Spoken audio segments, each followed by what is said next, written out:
Excellent. Would you like to start? Okay. Hey, should I start out, Katie? Are we pretty much ready then? Yes, we are. Okay. Well, welcome everybody. It sounds like it's going to be a really good and exciting storytelling session tonight. And it's great to be here and be listening to all of you. And as Katie says, we're the novices when it comes to Zoom. And I'm certainly not Brandon, as you guys know. He's quite a wonderful host. We love him. But I want to go ahead and start out by introducing Cher Christensen. Cher is a published poet, and she has shared some of her poetry with us in past swaps, and we so enjoyed them that we asked her to come and read some of her poetry. We don't usually read, as you know, we usually tell, but this is a very special a person and a very special situation.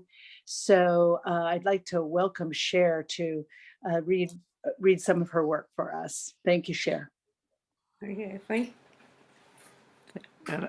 Okay. Hi, can you hear me? Oh, wait a minute. So let me do the spotlight. Are we mute? I'm so sorry. Okay. No, is that? There she is. That she is. Do we want her bigger or?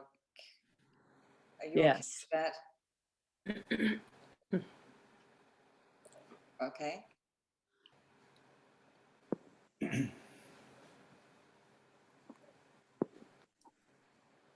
Do you want to start?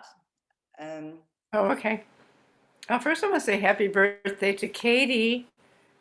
Her birthday is August 22nd. Yay. Any other August birthdays?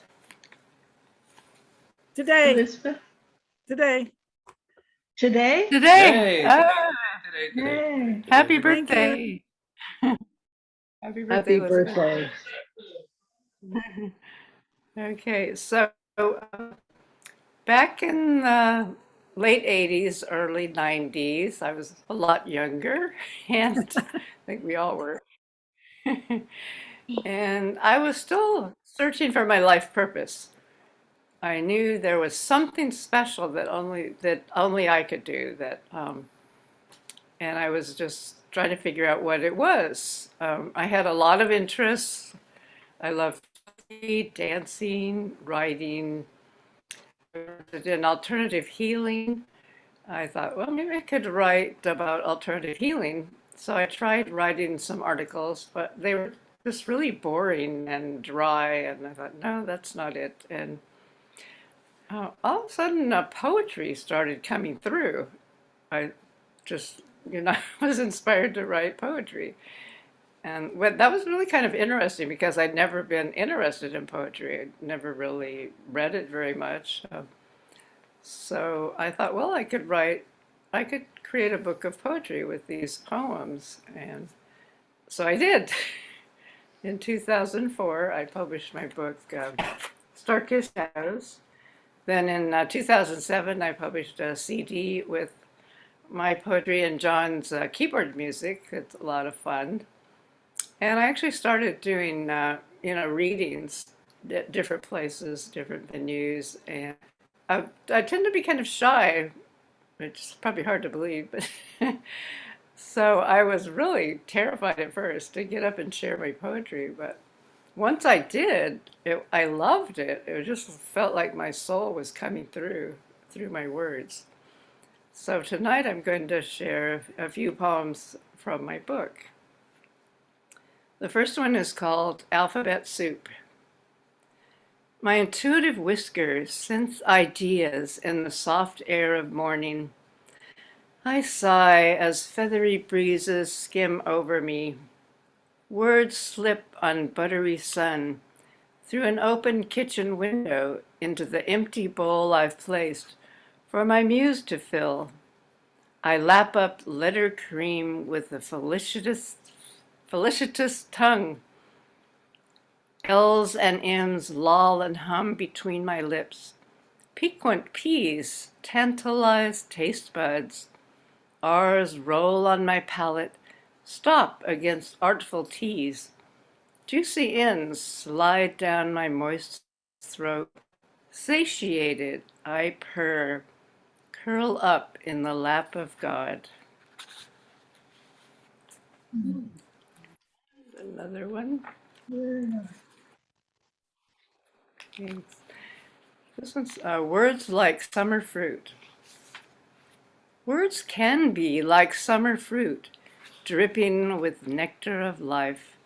Writers pluck words from trees, ripe with ideas, ready for harvest, food for the soul. Words, like summer fruit, can be saved for another time, preserved in books and shelved for a wintry day. When the sky is dark and cold, a trip to the bookseller fills a need to nourish a deep remembrance of light, rediscover seeds that have become fruit, captured in juiciness, rich yield of creative minds.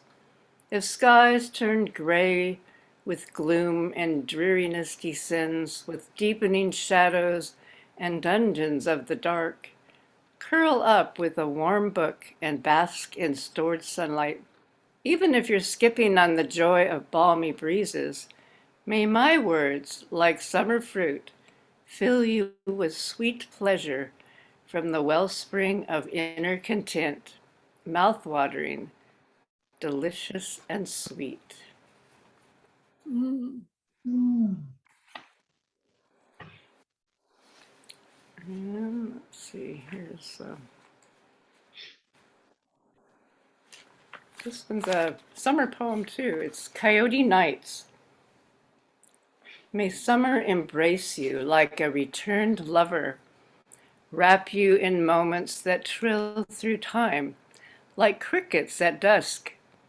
I wish you nights of coyotes howling at the moon, warm evenings of crooning, days that lavish you with fun, picnics, parties, parades, fireworks that dazzle.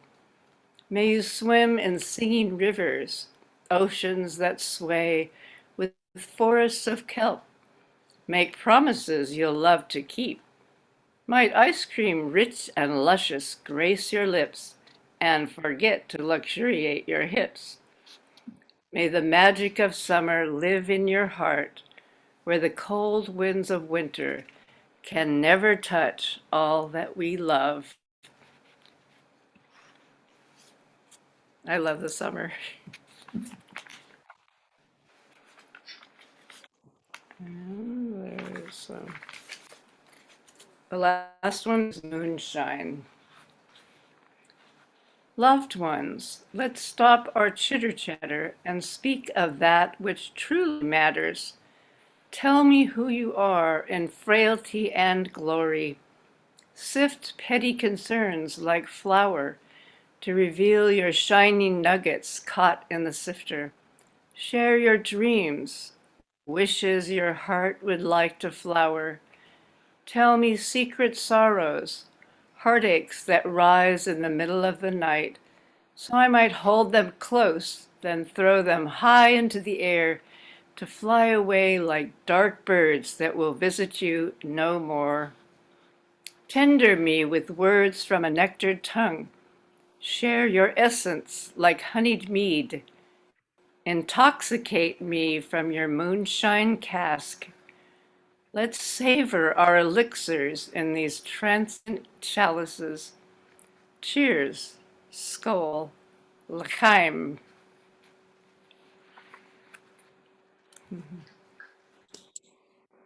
Thank you.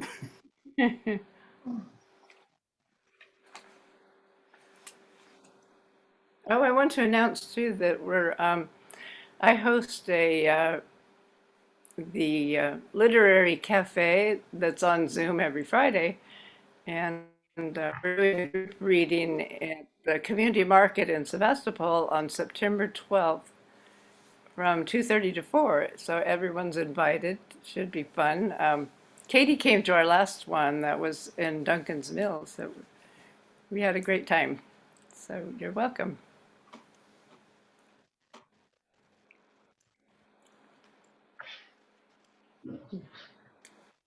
So Meg, do you want to make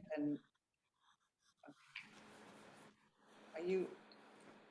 You. That was, yeah, lovely. You know, Cher, if you don't mind and can put in on chat the titles of your books that we can get. Can you purchase those locally or on the giant Amazon? But it would be great to know how we can acquire some copies of your book. Oh, thank Books. you. Yeah. So I a have a chat is a really good way to do that. Okay. Yeah, you can buy it through me, and I'll put my website on there. Let's see who's chat. Okay. Great. I think that would be lovely. Thank you so much. You're It welcome. made me really think about the wonders of reading too, and words. Beautiful. Thank you. Thank you. Thank you. My pleasure. I think I'm going to choose all to So, mute. Meg, our next teller is Ella Sheva, and I'm gonna click on her and see if I can get her full screen. Yeah. It says here. Okay. See, oh, there we go. Am I? Yes, All I see is a little tiny one, but I am on full screen. you're on full screen. I've been Okay, able- I don't need to see myself. I just wanted to be sure I was on camera. Everybody can see you. Not full screen for me. Are you full? Usually they pop up in full screen. I can't see her full screen. Oh, she's full screen for me. Oh, okay. Sorry, let's see what I can do. Share screen participants. No, It could say active speaker, Katie. it says You want me to speak? I want you to speak, but I'm really sorry about this. Can you see Elisheva, everybody, or not? And I can see her little, yeah. so let me, But people who want to see her can just put it on speaker view, no? Yeah, we can do it ourselves. Yeah. Yeah. I'm really Just sorry put about view this. speaker. I Yeah. don't see anything. If you see something, Meg, on yours, Just I go to don't. upper right corner view and put yourselves on speaker view. And just put speaker, yeah. And as soon as the speaker starts talking, it'll make it big, Oh, yeah, make it small. okay, it is. Am Put I it in big our now? own hands. Okay, Am I okay? yeah, I can see you now. All right. I'm not sure if it was several weeks or several months after the pandemic started, because it was really hard to tell time and length of time in those days. I got a phone call from a young friend of mine. Now, the reason my definition of young is her oldest child is just in his senior year. So it's all relative to our age. And she wanted to do my grocery shopping for me. She did it for her parents, and she said, I'm all got my protective stuff on, and I will do yours for you too. And I thought for about 10 nanoseconds and said, that sounds great. And so the way it worked was on Friday night, I would email her a shopping list. Saturday or Sunday, she would shop and she would drop it off secretly, sneaking into my front area and leaving it there with the goods with the receipt from the stores. And then she would scurry out to her car and say that the food was there. So that was fun. It was sort of like magic, like the shoemaker and the elves kind of thing. So that worked beautifully for quite a while. Then all of a sudden it was tax time, and she had to work Saturdays and had to drop her parents and my food buying because she didn't have time. So I was sort of excited and a little trepidation. I would have to go out and battle this big thing with my mask, my shopping bags that I couldn't use inside the store, so forth and so on. So I have been going to Trader Joe's for 10 or 15 years here in Petaluma. So that's where I usually get most of my food. So I decided to go there, and they had Seniors Day on Sunday and Wednesday morning. And I knew that they had a lot of lines. So I got there 15 minutes before the time, before 8 o'clock on a Wednesday. And there was only one person there ahead of me. So I waited in line, and at 8 o'clock, they opened the doors and we went in. And I hadn't seen it for months now. And I looked, and everything was different. Well, not everything, but a lot. What was different? What was the same? Like the snack bar place had displays of bottled water, because they couldn't give out snacks. So I was enjoying it, and the pace was nice and leisurely. Nobody was rushing around. And I was picking out my stuff and gawking around to see what was different. And I got almost up to I was almost ready to check out, and I got going there. And then in 2 nanoseconds, 2 thoughts came to my head. Number 1, I do not see anybody I recognize as a clerk. Number 2, the clerks I know have all gotten COVID and died. That was what my nanoseconds panic thing. So I started going around and looking all over. And finally, I found one clerk I knew.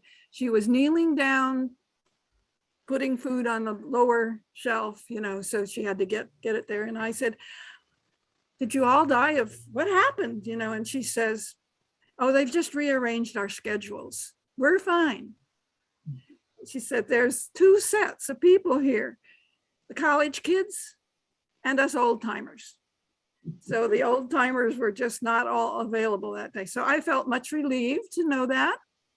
And when I checked out, I felt okay, went home. The next week, next Friday, Wednesday, I went in and I found 2 people that I knew. How wonderful. So I told each of them this story, that how terribly upset I was when I didn't see them. And I was so glad to see them and thankful that they hadn't gotten the COVID and they were still up and functioning. And they both got big eyes and big smiles. They were so thrilled that somebody knew them, even though I didn't know their names, that recognized them and appreciated them and looked out for them. So I set a mission. I was going, every time I went to Trader Joe's and I saw somebody different that I hadn't commented to, but I knew from years of shopping, I was going to tell them this story. So I did. And now people wave at me. The clerks all know who I am. They don't know my name yet either. So, but they know that I was really appreciative and very thoughtful. And then all of a sudden, many weeks later, there was nobody new, none of the new clerks. So I said, okay. Then next week there was another one. And so it sort of dribbled down. I had sort of covered the waterfront.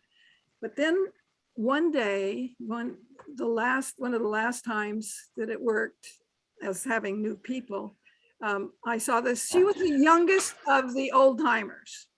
And she was there, and she must have been a different shift from what I usually shopped, because I had seen her like once every couple of months or something, but I probably ever had checked out through her once or twice. So I got over there and I told her the story and about all it. And I said, I'm so concerned that you and everybody else were gone and something's happened. She laughed and she says, oh me, I never go anywhere. Well, it was Memorial Day. So a lot of people had gone places. And I laughed and I said, I agree, I understand exactly. And I showed her this t-shirt and I said, this is my vacation. I went, it says, greetings from Lake Tahoe. And it's got a VW bus with the bicycle strapped on the front. And I said, yeah, this was my vacation, my trip. I spent 5 minutes finding this t-shirt I'd forgotten I had. It was in the bottom of a drawer somewhere. So this is my experience of having a nice vacation. So we both laughed. We would have high-fived, but she had the plastic thing in front. And so I paid her and she gave me the change and the thing. And I went over to put my purse together and fish out the car keys because I kept losing them. So I made sure I put them in my purse I lost them 3 different times at Trader Joe's in the past. And then I noticed out of the corner of my eye that there were not very many people going out, checking out their groceries. And the clerk that I just had was walking past me and I was going towards the door and she was going further down, and I didn't think much about it. But as I came to the door, I looked up and she was coming right at me. Now she was carrying, can't see, she was carrying the biggest bouquet of flowers I have seen. Now, if you need fresh flowers, go to Trader Joe's. They're fresh and they're inexpensive. Little promo here. And she just didn't say anything. She just walked up to my cart on the other side of me, put them in the corner of the cart, diagonally across from me, and just kept on walking. And I said, thank you, those are so beautiful. And then I was so overcome, I said, air hugs. So I made penguin arms and I wrapped them around the air, and she probably thinking I was a totally crazy old lady. She did it too. And we all yelled air hugs, and that was it. So I just so appreciate doing that. And I'm making so many connections with these people that I have seen so much time. And yeah, I've been nice to them, but not on an intimate personal basis.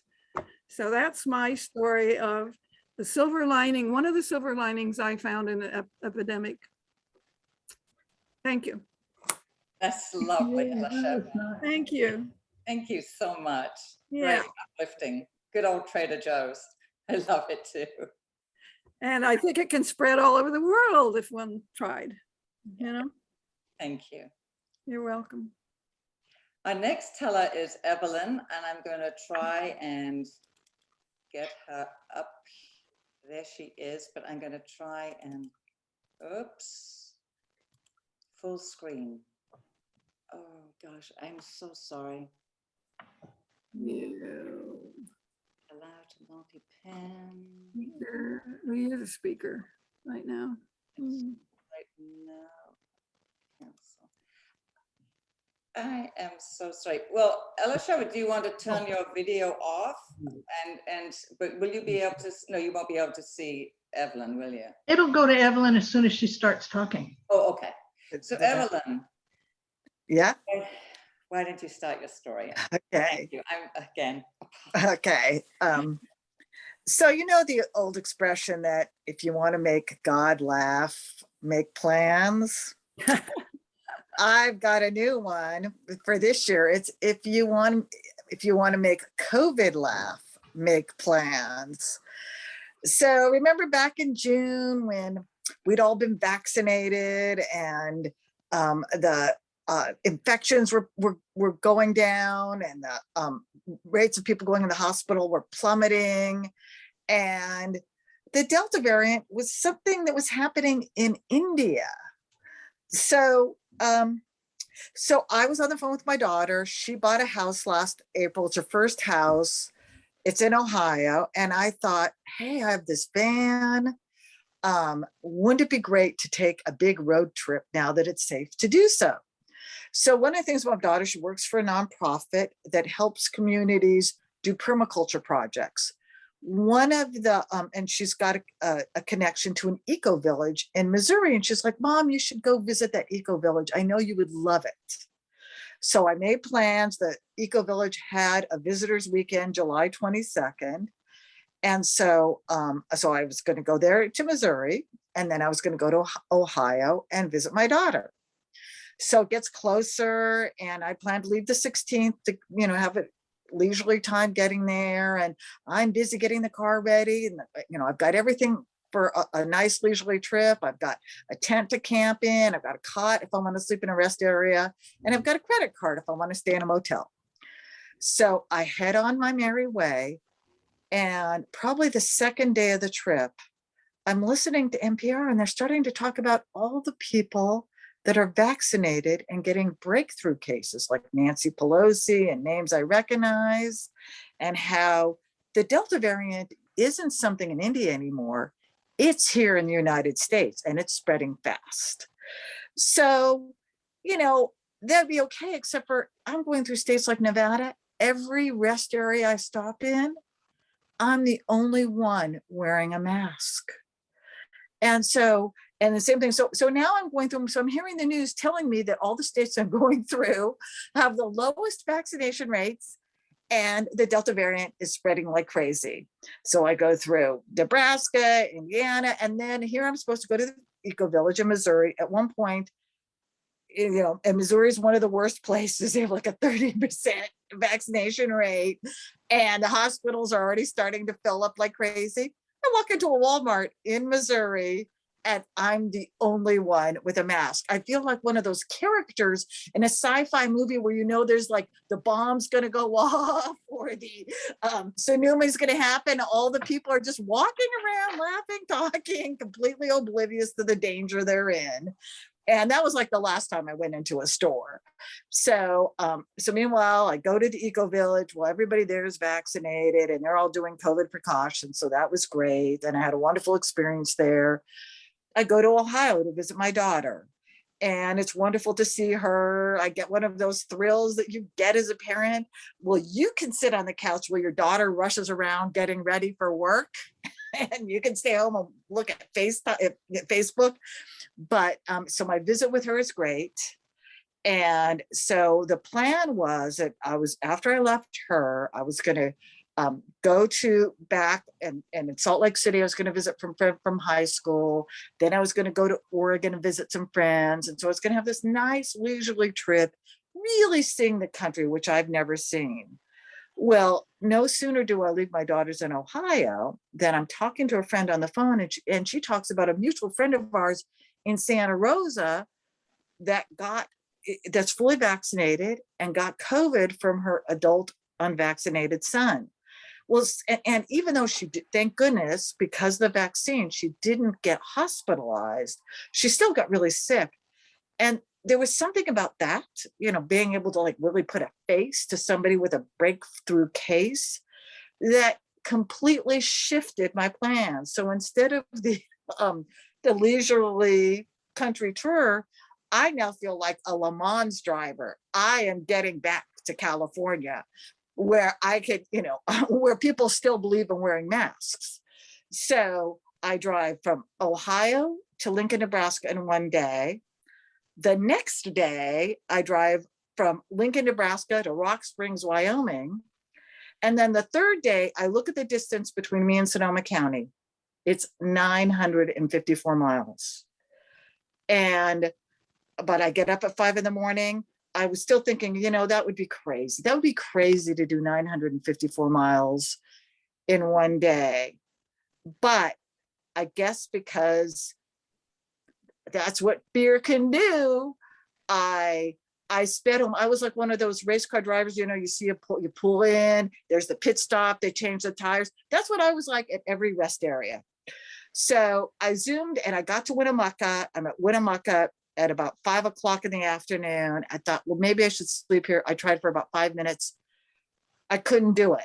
And so I drove all 954 miles back to Sonoma County, which broke any distance record I ever did. And it also showed that,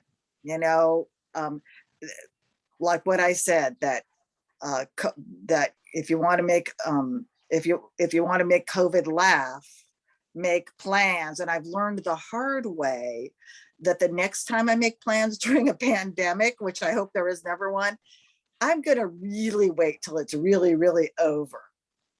That's it. Evelyn, thank you. Wow, that was quite a story and quite a drive. That's amazing. Thank you so much. So now I'm going to call on Vicky, and I'm going to try and get Vicky. I'm here. If I talk, does it help? Yes, I can see you. Yeah. See her? No? Yes. Yes. Okay. Real quickly, I just want to say something from last week. There was a story told about having a friend who is battling dementia, and the conversation that went back and forth was beautifully told, and it was just a stunning story. And it really moved me because I've lived with somebody who died with dementia, and I thought about it all month, and I told some other people about the story. I wouldn't try to tell the story. And to a person, they went, oh, and then they had to tell me their story. And so for what it's worth, sometimes we think we tell our story and yada, yada, but in fact, it has ripple effects and that you may not know about. And so that story touched so many people, and I wouldn't even begin to tell the story. I just told what the story meant to me, and it just rippled on out. So anyway, okay, so I'm going to tell a story about Odious Clutch. Odious Clutch was a thoroughly evil human being. He was tall and pale as the underbelly of a silverfish, and he had long, sweaty, cold fingers with even longer black nails that curled down. He loved being evil. Ooh, evil is fun. Love being evil. This is the kind of person that puts candy wrappers into children's Halloween bags because he's eaten all the chocolate. He would string up Christmas lights, but he'd put the bulbs in so they just barely touched, so that they'd only spasmodically light. And so instead of bringing joy and mirth, to some people it brought on epileptic seizures, and that made him so happy. Merry Christmas, he's so evil. He would stick a broomstick across the sidewalk and wait for people to walk by as he hid in the bushes. Well, one day, Odious went upstairs to his second floor of his house so he could look down on everybody, down on everybody. And there, singing next door to him, was his nemesis, the ever optimist, the ever cheerful, the ever generous spirit, Edith. And he went and he peered down through his blinds at her.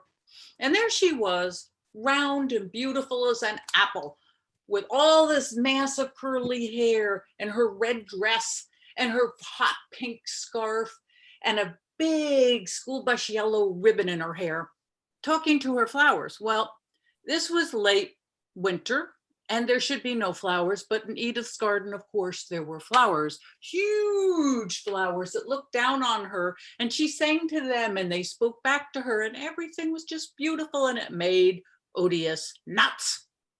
So he got an idea in his head. So he pranced down the steps and he stood in his yard and he looked at her and he looked up in the sky, and quick as a bird beak, he stole the sun right out of the sky and stuffed it into his nasty, nasty black coat. And the world grew dark, and the world grew cold, and the world grew silent, and Odious was thrilled.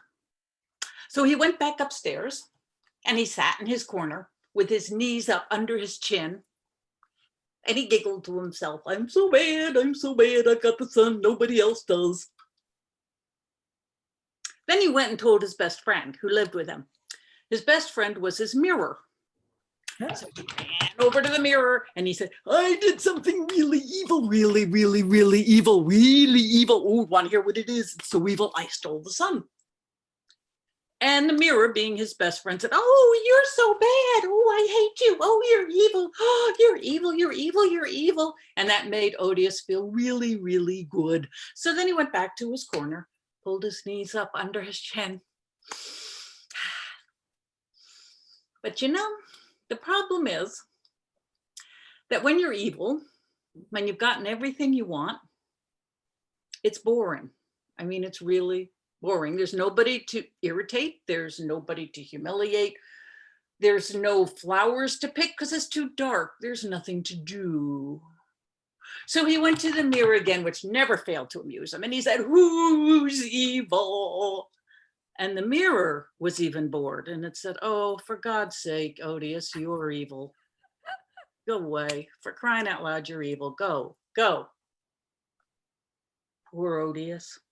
He went back to his corner and pulled his knees up under his chin and wrapped his arms, and he thought, which is a bad thing because when he thinks, things happen. He had an idea. Oh yeah.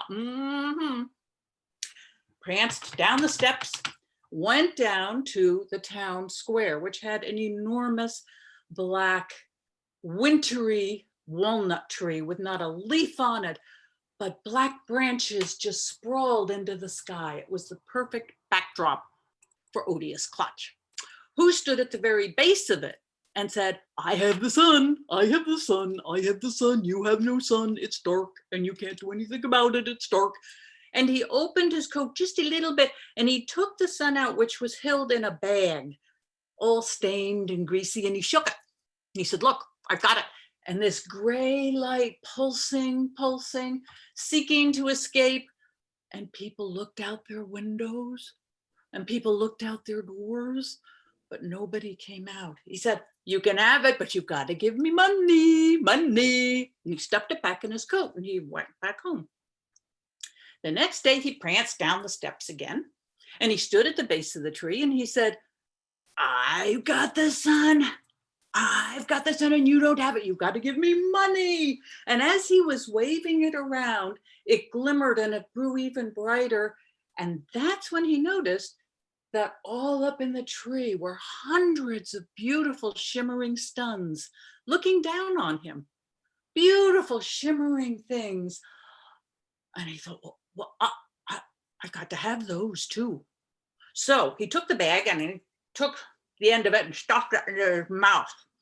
And he started climbing up the tree with his knees over his elbows and his ankles over his wrists. And he was fast as a spider. And he got up to the lowest branch, which was kind of a wobbly thing. And he got out on the branch and he could see a sun at the end there, a little pretty sun. Oh, I got to have that. Up and down the branch went. Up and down the branch went. But he was determined. He had to have every one of those suns. So he reached and he reached and he couldn't get it. And then he heard a voice from below say, how much, Odious? Well, he sat back and he thought, I don't know. I don't know how much. I hadn't thought that far. And then the voice said, $1 million, Odious. We've pooled our money together. We'll give you $1 million. Give us the sun back. Odious thought, I recognize that voice. And he thought, but then his evil side got the better of him. And he said, 2 million, so loud that the branches shook. But when he said that, the bag fell, the sun escaped, the sky turned blue, the flowers raised their petals and sang, children danced, dogs barked, everybody felt warm and happy again and went back into their house, except for Odious, who was stuck on the wibble wobble branch there, all by himself. No sun, no money. And that's when he noticed that all of those suns were actually shards of mirror that had reflected the light. And they were all tied to a winter bare branch by a school bus yellow ribbon. And he looked down, and there looking up at him was the round and joyful and extremely victorious face of Edith. Woohoo! Vicky, that's wonderful. Such a great imagination, such a beautiful story. Thank you, thank you. And it was Sharon who told that amazing story last month. It was so beautifully told and it was so memorable to me. Oh, thank you. I'm sure. And actually, we're going to have that pleasure again because here is Sharon, and I'm going to highlight to you there you go. And yes, yeah, 4 squares. Okay, are you okay? Are you ready? Yeah, as soon as I start talking, I think it'll get big. Maybe not. Here, it's here. Yeah. Did it? Oh, okay. Uh, Gosh, after Vicky's story, I don't know. And this is going to not be the same tone at all. We'll see. But this is a true story. And it's about Samieto. And Samieto was a very unusual person. For one thing, he was unusually tall. At 6'7", he was tall enough to stand out among the Sassoon people and all the other Patwin tribes around him during the early part of the 19th century. But that was not his only qualification for leadership. He also was an understanding person, and he spoke many of the languages. Although those tribes did not have similar language bases, they had trouble communicating with one another, but he understood many peoples. He had been taken by the Franciscan fathers for 7 years of his childhood. So he also spoke English, and they had given him the baptismal name of Francisco Solano, which he used for the rest of his life. Those were tumultuous days in California. When he was born in 1802, California had been a protectorate of Spain for 400 years. But in his 20s and the 1820s, Mexico seceded from Spain and declared their independence, and California became part of Mexico, at least as far north as Sonoma. And only 24 years later, the illegal aliens from the United States started coming in and took over. And by 1850, California became the 31st of the United States.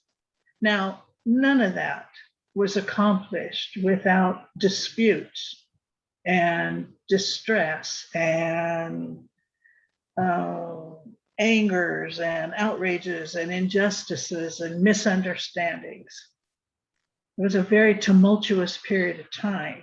In fact, Solano met his best friend, Mariano Guadalupe Vallejo, on the field of battle just south of Napa. Vallejo had been tasked with putting down an uprising, and the putting down was not going very well. The Solano and his indigenous group had surrounded General Vallejo and could easily have killed all of his men. But Solano, as I mentioned, was an unusual man, and he thought ahead of future consequences, and he realized that if he were to do that, he would bring the full wrath of the government down on his people, and there would be death. And so while he was in a good, advantageous position to bargain, he called for a parley. And as he and Vallejo sat together and talked, they realized that they shared a common objective: a peaceful, safe environment for all Californians. And so they hammered out an agreement, and that blossomed into an alliance, and over time into a lifelong friendship. In the next year, the two men negotiated treaties with 36 different Bay Area tribes, a remarkable accomplishment. But 1837 brought a whole different problem. An epidemic of smallpox swept through California. Smallpox is a very virulent disease with a 1 in 3 death rate. And the 2/3 who survive are marked for life by the scars of the pustules that the disease leaves. Now, smallpox vaccination had been available at that time for 40 years, since the late 1700s. Problem was, neither the indigenous people nor the Mexican people had much reason to trust the Americans who were offering the vaccine. A lot of land and lives and dignity had been taken from them, and they thought, why would someone who wants us out of the way offer a cure for disease? And the other thing is a logical matter. Does it make sense to cure a disease by injecting yourself with it? So most people refused, and many died.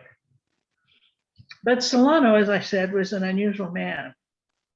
and he submitted to the vaccination and survived. It was more than 100 years after that before a worldwide global initiative for vaccination eradicated smallpox.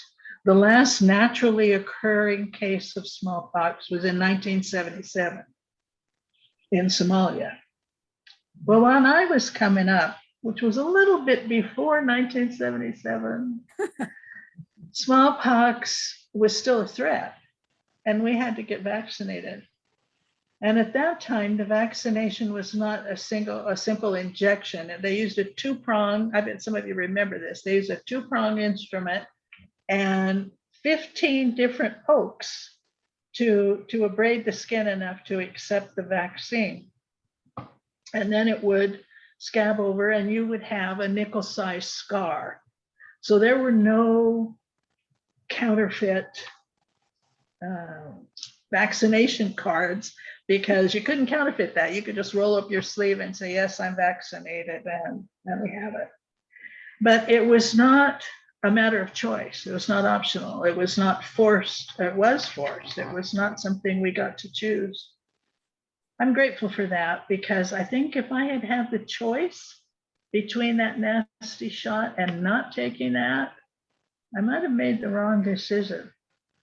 I was no Chief Solano. But as I said, he was an unusual man.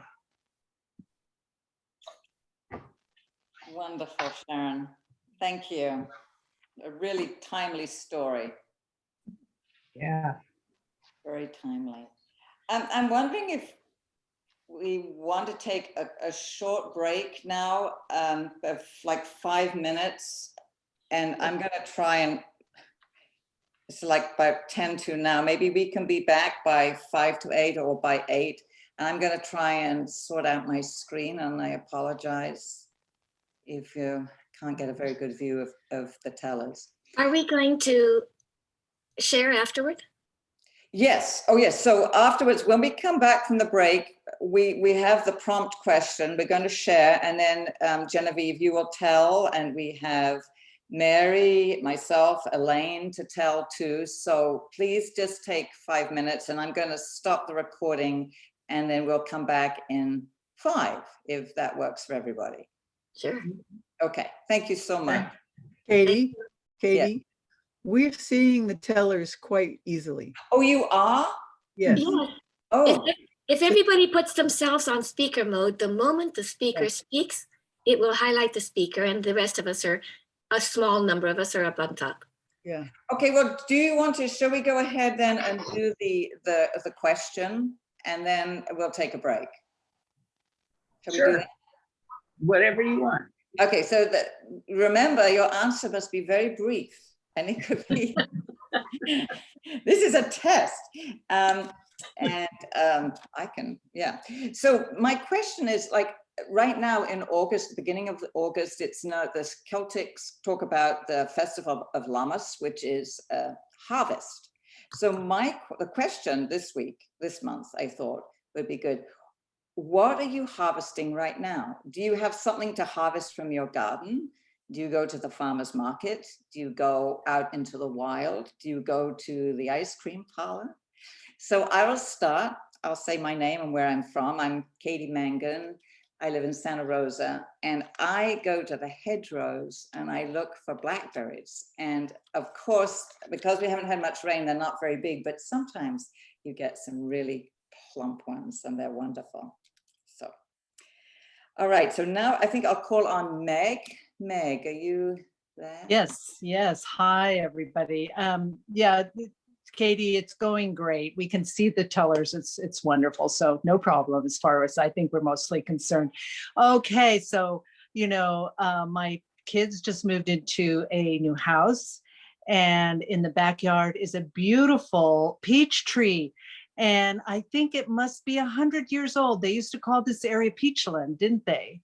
And so it's very gnarled and just so old looking, but man, is it making peaches like crazy.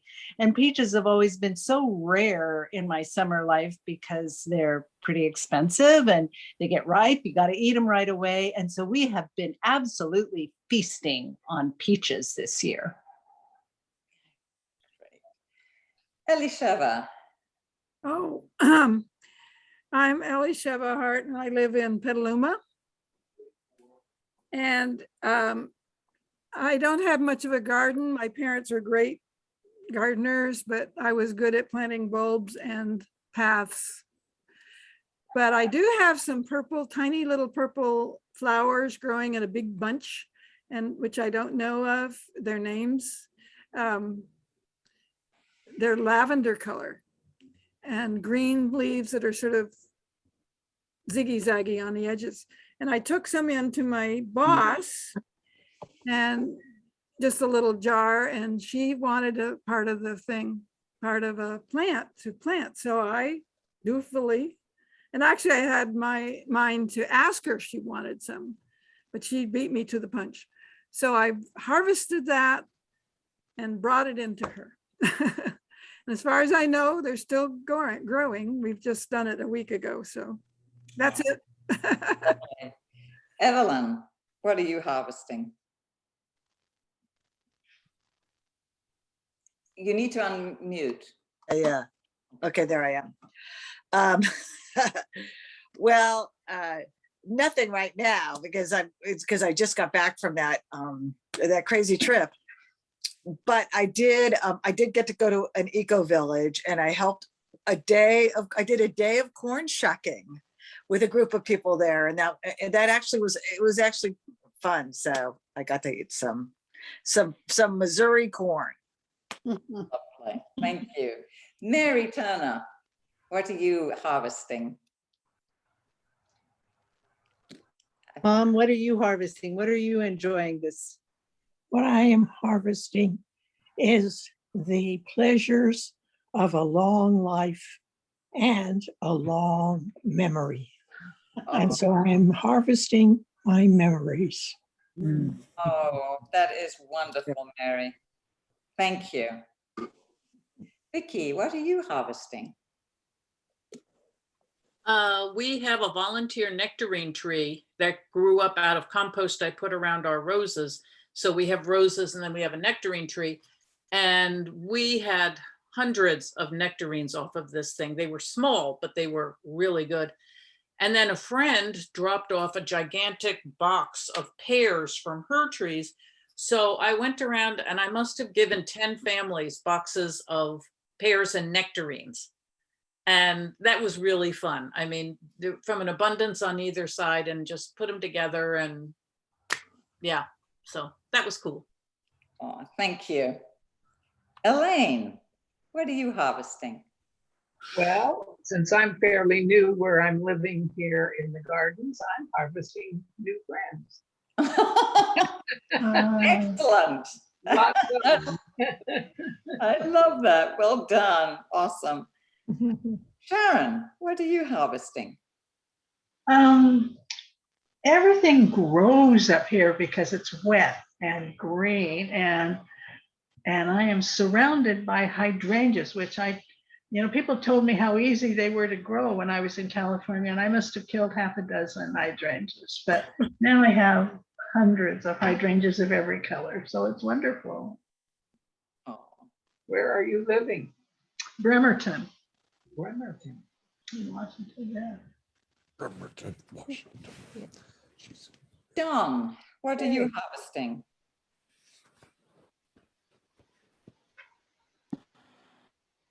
Are you speaking to me?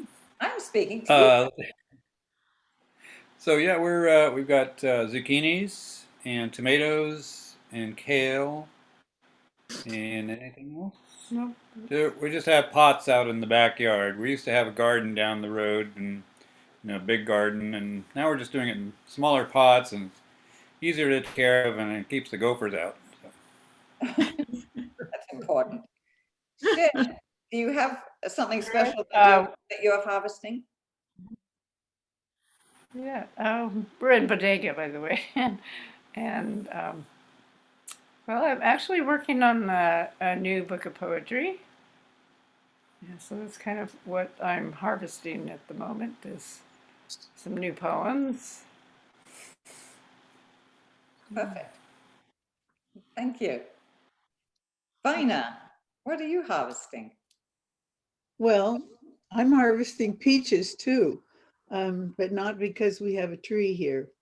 There's a 2 miles over, there's a woman who drives to the Delta every year and brings home truckloads of peaches, and you can buy a lug of 25 pounds of peaches for $29. And so it's a tremendous bargain, but it's the best peaches also. You just keep that box out on the porch and um, check them, every day or every couple of days for the ones that are starting to get a little bit soft, and you can eat your way through 20 pounds of peaches, no problem. Where is that, Vina? It's called Fruit Group. You can look them up, Fruit Group. I think they might even be in the phone book. Put it in the chat. Okay, I'll do that. And so we've been having boxes of peaches for 4 weeks. Before that, we had apricots for 3 weeks. And so it's just a wonderful connection if you die for valley fruit, because this fruit is from the Delta. Wonderful hot weather fruit.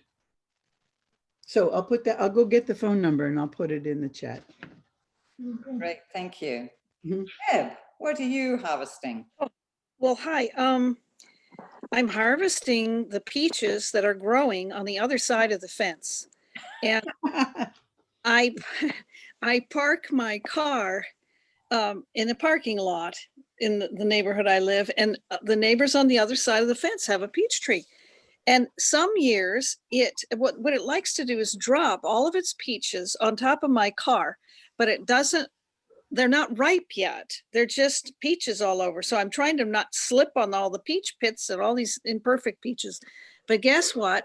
I found 3 of them today and 3 of them a few days ago, and they're coming ripe and they are not bruised. And I just washed them up real good.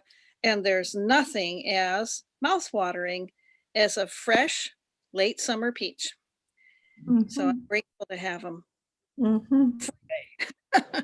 Good forager, that's what you are. Genevieve, what are you harvesting? Well, I have more tomato plants this year than ever and less tomatoes. They already think it's winter, where in the past I've had tomatoes all the way up until November. Go figure, it's the strange changes of our weather. And I used to harvest many cherries, and this time I only got 2. So I think I will say, following what other people have answered, that I am harvesting ideas.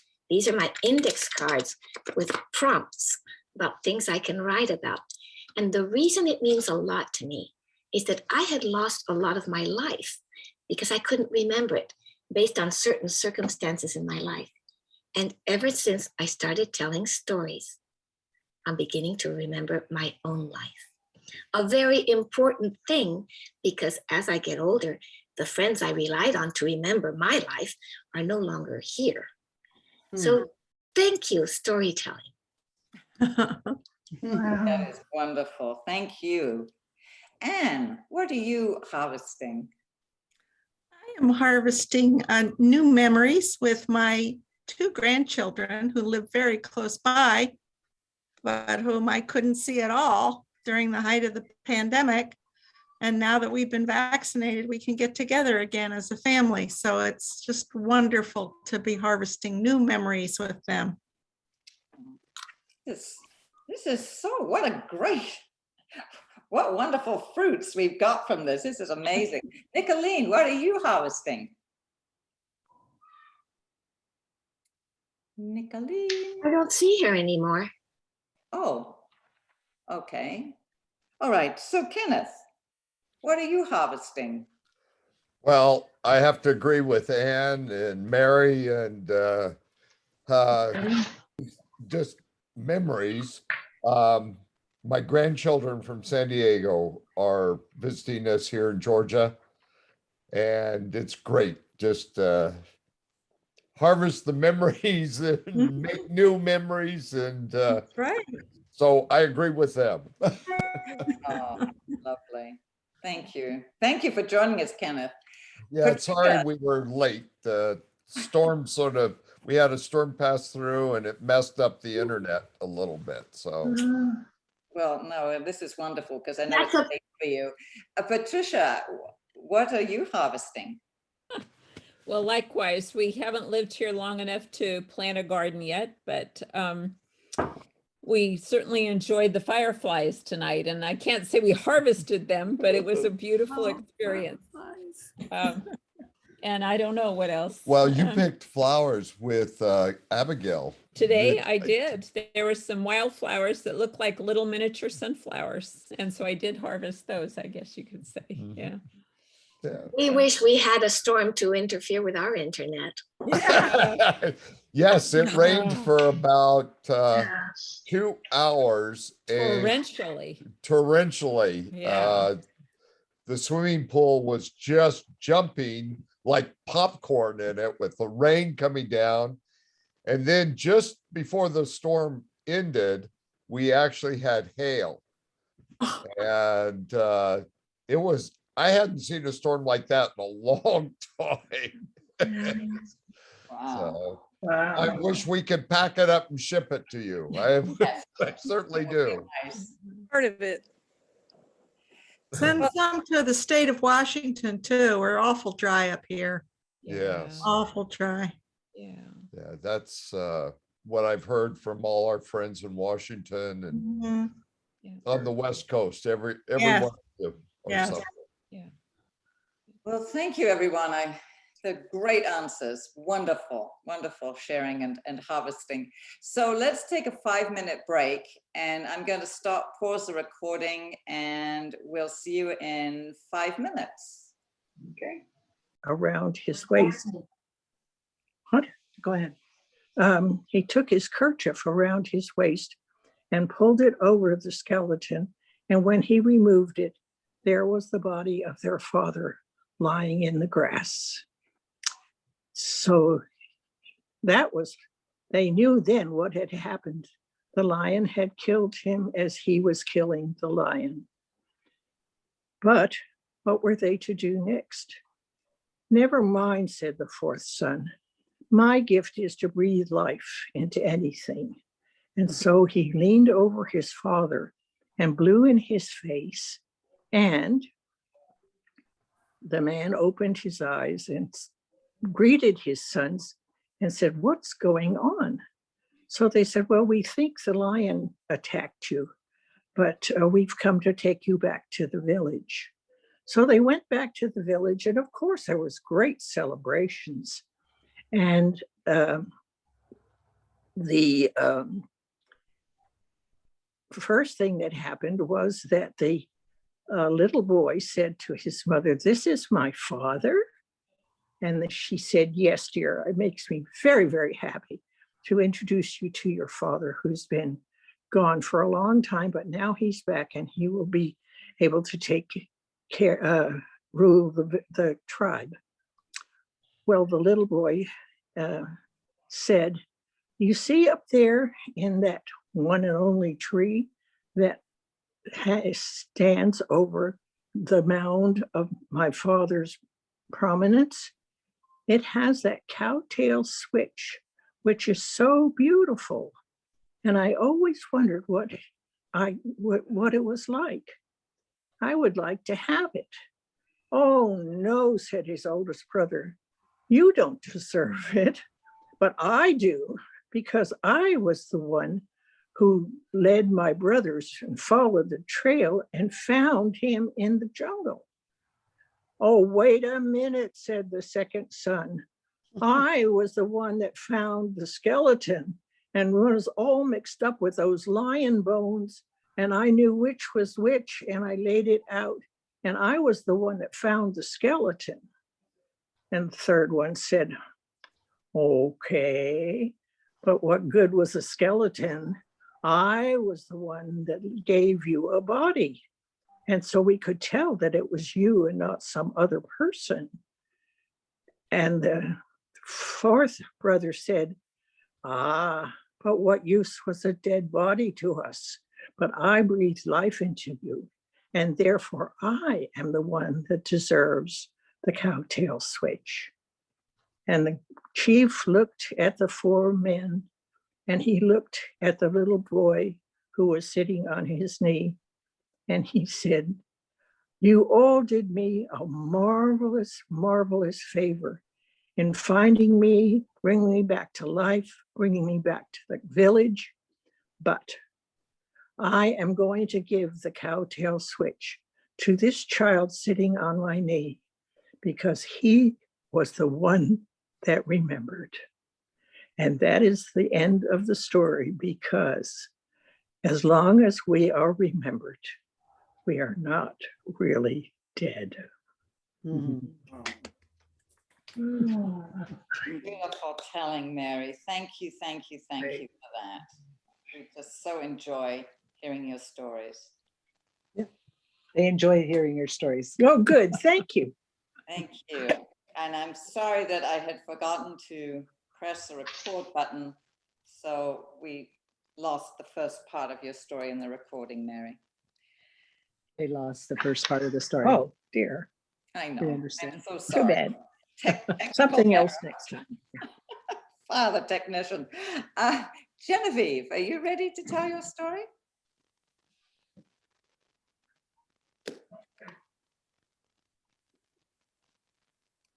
Oh, wait. You need to unmute. Yes, I am ready to tell my story. Thank you. Thank you. You never know when something small and simple is going to evolve into something grand and transcendent.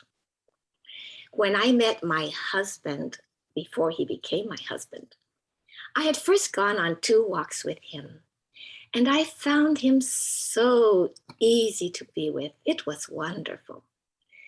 But you really get to know someone when you walk into their abode. Don lived on Clement Street and 6th Avenue in San Francisco in one of those typical railroad style apartments or flats. I had some trepidation when I approached the front door, which is painted a garish brown color. Saying great. There was a narrow staircase going up, up, up, up. 1st floor, 2nd floor, 3rd floor. Go in the door, to the left is a front room. Down a long, long hallway. To the left of that hallway, a toilet room, which in San Francisco older buildings is separate from the room that has the tub, shower, and a pedestal sink with a small window that goes down a transom, a light transom opening. Keep going down the hallway, you'll go through the living room. To the end, there's the kitchen. I started looking around. What is he like?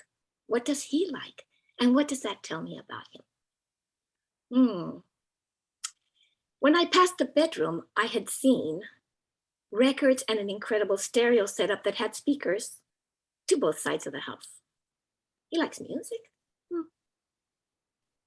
In the living room, there was a beautiful Japanese watercolor. Looking out, a deck, shoji panels on the right, beautiful light shining on a lake, reflecting the crystalline starlight and the light of the full moon. In the front room, there was a dulcimer, which I later found out he had made himself. It had inset the phases of the moon, quarter moon, half moon, full moon. On the corner by the door was a white cane with a lustrous green top handle on which he had attached with a little beaded brass chain a small strawberry, which was reminiscent of the Zen store that he loved so much, called The Tiger and the Strawberry, whose point is to relish the present moment, no matter what is going on around. He's looking good. But the thing that totally fascinated me was in the bathroom. On the window ledge which window he tended to keep open about 1.5 inches, was a tiny little ceramic pot. It was made of 2 pieces. The little pot itself, the base was no bigger than a nickel. It was in soft browns. Around the opening, it had a little green heart and 2 small acorns. The lid you would remove carefully, and it was made so carefully by the artisan out of clay. The full moon face, the nose, the wide eyes, the smiling face, the cheeks. It was adorable. It was incredible. It spoke so much to me of this man, who at that moment I knew was a keeper. And he did take me as his lifelong companion. Now, soon thereafter, of course, I moved into his apartment together with my 2 cats, Tinky and Misha. Tinky was the girl, sweet, soft, absolutely courteous, never would do anything to upset you. Easy snuggles. Misha was ornery, cantankerous, flew all over the apartment, climbed on everything, and chased Tinky up and down that long hallway.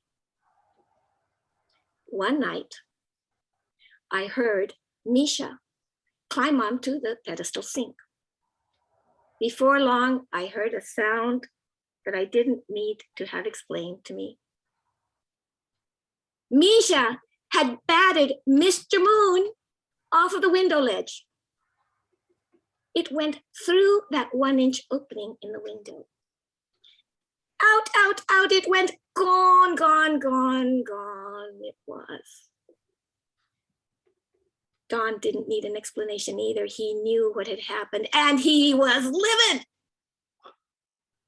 He was ready to wring Misha's neck, ready to spin him around by his tail if he could only catch him, but Misha was too smart for that. He knew Don couldn't see. I tried to calm Don down. I said, Don, don't worry, don't worry. I figured my relationship was going to be gone with Mr. Moon. Don, don't worry. I'll go look for it. It was night. I had to get a flashlight and go down, down, down, down the back stairs into the serviceman's entry, which in those days was extremely grungy, icky mucky black stuff everywhere. But I was on a mission. And I looked and I looked. I was ready to give up. And there, near one of the garbage cans, in the middle of a pile of black, moldy icky muckies, I saw a diamond-sized white spot. I reached down and I turned it around, and it was Mr. Moon's face. He had flown down 3 stories and he was untouched, unscathed. I ran upstairs. Dawn, I found Mr. Moon. Well, I found the lid. Mishi was given a reprieve. But Dawn was still unhappy because Mr. Moon was something that Dawn had bought at the Clement Street Fair years before he lost his vision. So he knew what it looked like, and he could touch it and remember its sweet beauty and its untold message to him. Don, I said, tomorrow I'm gonna go and look for the pot first thing in the morning. And so first thing in the morning, I get up, I look downstairs again, not a sight. Don's apartment was 3 stories, but the adjoining apartment, a building, which was just a few feet away, about 8 feet away, had a 2nd floor flat roof. So I went down to the 2nd floor apartment dwellers and I said, please, can I look out your window? I'm looking for Mr. Moon's pot, which in those days could be variously interpreted, but they figured I had some good intention in mind. I looked out the window, didn't see anything, flat tar roof. 10 feet into the roof, 8 feet distance from building to building, 10 feet into the roof, I see what appears to be a white nickel-shaped spot. not wanting to get too excited. I said, I'll be right back, Don. Went down, downstairs, went over, went into the beauty shop next door.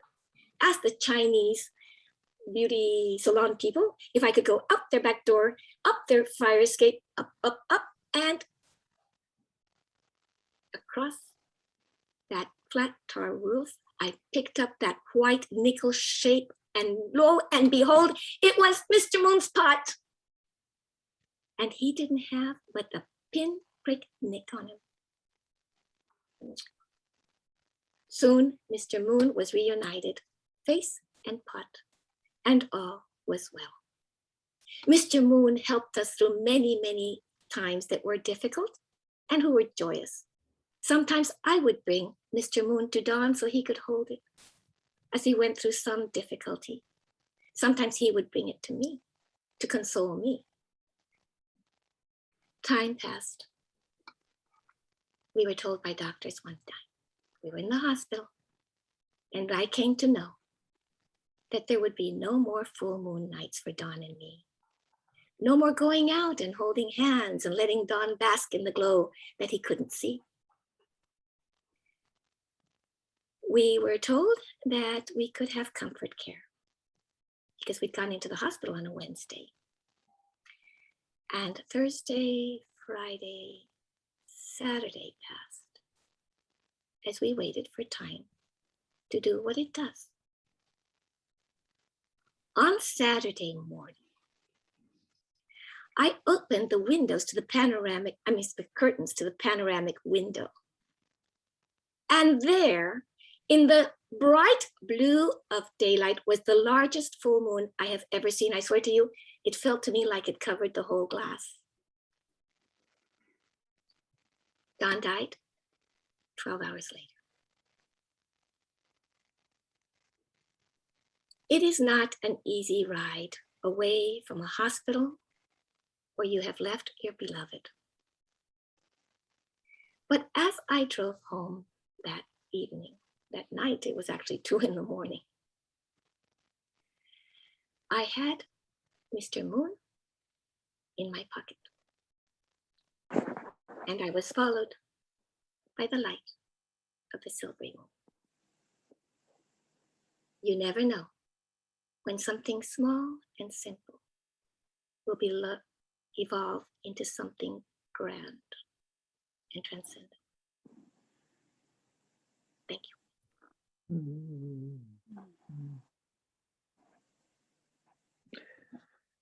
Wow. Beautiful story. You tell it She's so a good well. teller. Oh, such beautiful details. Thank you. Thank you. Can I do a quick show and tell? Sure. You'll see Don often in my story. So this is Don. And his wonderful Maui Joes that we found in an airport that someone lost, and we refurbished them because they were crumpled. And this is Mr. Moon. Oh, You see what I saw 18 feet away? my God.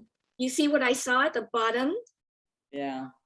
And here is his beautiful, beautiful face. Oh, how cute. Wow. Yeah. That's lovely. Thank you. That's what he So looks like. I have a story and then Elaine has a story. Do you want to finish? Or do you want to go in front of me, Elaine? Are you happy to I finish? was gonna say, take your time with your story and let it be the end. Okay. Yeah. Well, I hope this is a story that I've been working on, and so I hope that it comes across okay. It's so interesting following these really, really great storytellers. So anyway, so here we go. This is a story about facing my fears. In June, I decided to go to Tahoe to stay in our cabin for a week by myself. But as the date grew closer, I became more and more anxious. I mean, what if I had an encounter with a bear? What if there was a wildfire, an earthquake? I got so stressed out that the day before I was to leave, I canceled. But the thought did occur to me that what if when I go the next time, I do have an encounter with a bear, or maybe there's a wildfire, or heaven forbid there be an earthquake. But in July, I was ready to go. And so my good friend Kay was staying in the cabin and she was delighted to have some company. So I left on July the 5th, and it was the day before, on July the 4th, that the Tamarack wildfire began, and the town of Markleyville was evacuated. And Markleyville is about 20 miles away from the cabin. And I wondered if I'd be safe. I arrived early in the afternoon, and I found the cabin all closed up, the windows and the blinds tightly drawn. And so I didn't quite understand why, but I went around and I opened all the blinds, all the windows, and all the doors. And when Kay came home, she told me that recently a bear had broken into a neighbor's house, and the owner had been so scared for his life that he had shot at the bear and had wounded it so badly it had to be euthanized. But the information was put out on how you can live with bears. And one thing was that you could have doors and windows open in a room, but if you left that room, you must close them tightly, because bears can open doors and windows with ease. Well, that afternoon, Kay and I, we'd chatted, we'd reminisced, and we decided we'd go for a hike in the forest. And the first place that we went to was the Magic Tree, which is a beautiful, tall Jeffrey pine tree. And it has a huge round trunk, and the bark is silvery gray brown. And we'd lean into this and we'd breathe in and that wonderful hint of vanilla. And after we said hello to the Magic Tree, we took a path down to the river. Now the river was low, but it was gently flowing, and it was beautiful down there. There were so many different colors of greens. There was the lush grass, there was the trees and the shrubs. And as we walked along, we noticed a beaver had built a dam across the river. And so we stopped and we waited, and we hoped to see beaver, but we didn't. Beaver in American medicine tradition is builder. Well, after dinner that evening, we decided we'd go for a walk in the neighborhood. And as we were going down one street, a coyote suddenly appeared in front of us and sort of turned his head and looked at us in that jaunty, devil-may-care attitude. Then it slipped between two houses and was gone. Coyote is trickster. I thought to myself, beware. And I looked around to see if there was a sign of bear, but there wasn't. It was on the third afternoon that we were coming back from our walk in the forest, and a hawk flew over our heads very low, so low we could see the marking on its breast and its belly and on its tail. It was a red-tailed hawk. Hawk's message is, be aware of signs and omens, or beware. I looked around for bear, no sign. The fourth afternoon, I decided I'd start to get ready to pack because I was going to leave early the next morning. And there was suddenly this really loud noise, and I thought it was a jet. And then I remembered that noise, and if you heard it, you would too. It was an earthquake, 5.9. And I stood there in the cabin as it rattled and rolled and shook. I prayed that we'd all be safe. And we were. And the next morning, as I was packing my car to leave, a neighbor spotted me. Getting out while the going's good before the next earthquake? I felt like a coward. Now, I've always been a little rude about the hills of Sonoma County in the summer. I've talked about them being brown or dead or dried up. But this time, as I was coming home and I crossed the county line, the hills were truly golden. They were a beautiful contrast to the dark green leaves of the oak tree and the beautiful blue sky. I was finally home. I had to smile because I had encountered those three things that I had hoped to miss: the wildfire, the earthquake, and yes, Bear. I encountered Bear, but not in the way I had anticipated. And I'm not proud of what I'm going to tell you. On the second morning, I was on the phone to a friend, and I was arranging to meet with her the next day. It's a mutual friend of Kay and myself. Now, I hadn't realized that Kay had been trying for quite some time to meet up with this friend, but for whatever reason, they had never met up. And Kay was hurt by this, and she felt disrespected and let down. But I was being really selfish, and I wanted this friend all to myself. And so even though Kay had said she was free to join us, I did not invite her. And I knew quite well that Kay would have invited me. She would have welcomed me. Kay was understandably very distressed. So much so, she said that she thought she would leave the cabin and go stay with a friend and come back when I had left at the end of the week. I was devastated. I didn't want her to leave. I really enjoyed her company. And it made me look deep within myself. How good a friend was I? I didn't want, one of the reasons I didn't want her to go was also selfish. I didn't want to be in the cabin by myself, alone with my deep and darkest thoughts. They're not good company. Kay later that day decided she wouldn't leave. So you see, Bear, his message is introspection.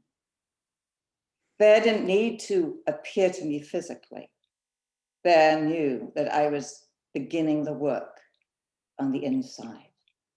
Blessings and abundance to you all.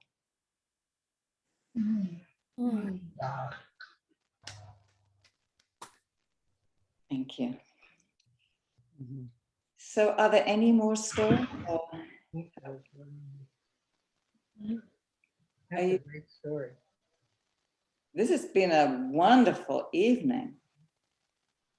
Very nice, guys. And Katie, you've done a great job, really. You are the hostess with the mostest. Thank you so much for leading us on when we were a little leaderless. Now we know that was not true at all. So thank you so much. Take you down the garden path, let me tell you, because I was like, oh dear. I am so grateful to you all for just hanging in there, to being so kind. And I am just blown away by the stories that everybody tells. I mean, I talked to Sharon about this too, that I think that we have just wonderful tellers and wonderful stories. And I think everyone we all contributed to the story prompt. And I think what everybody said just blew me away. It was, I think, one of the very best we've ever had. So thank you. And thank you to Patricia and Kenneth, who should be asleep by now. What time is it? 11 o'clock? It's 11:45 here. Oh my God. Well, you kids can stay up late sometimes. Yeah. Well, tomorrow we're getting up. We're going to go up to Lookout Mountain and take the grandkids up there. We're going to stand on the spot where you can see 7 states from one